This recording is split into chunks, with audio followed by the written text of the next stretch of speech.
Hey everybody and welcome back to our channel. In this video, we'll show you how to install the 802.11n USB wireless adapter on your Windows PC step by step, so let's just get started. You can plug in your adapter into your computer's USB port first and Windows may try to install it automatically. If that does not work, what we can do is check our device manager. Press Windows plus X for that, and from there go over and look out for device manager and select it and open it up. Now within your device manager, what you may do is look out for the option of network adapters and expand it. After that, look out for the option of other devices, if not network adapters, and you should be seeing something like 802.11n WLAN or unknown network adapter within the given options.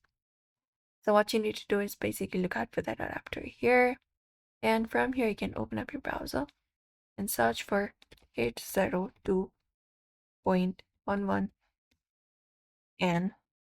driver and hit enter, and there you'll be finding the drivers. So you can look out for the driver space from where you can download it for your computer. So for example, let's say this is the one.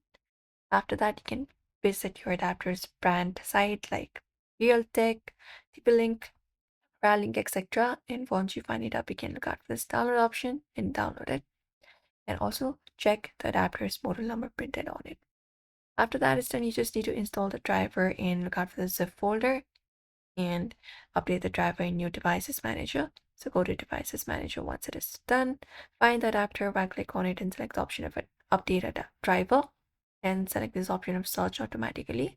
Or let's select this option of browse computers for driver. And from there, you can look out for this option of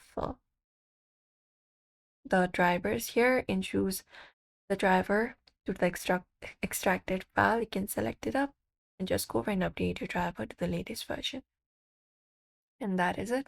After the installation, you can restart your computer. And once you restart your computer, check if your Wi-Fi icon appears again. And that's how you install the new wireless adapter driver on Windows PC. So if this video helped, don't forget to like, share, and subscribe for more tips and tutorials.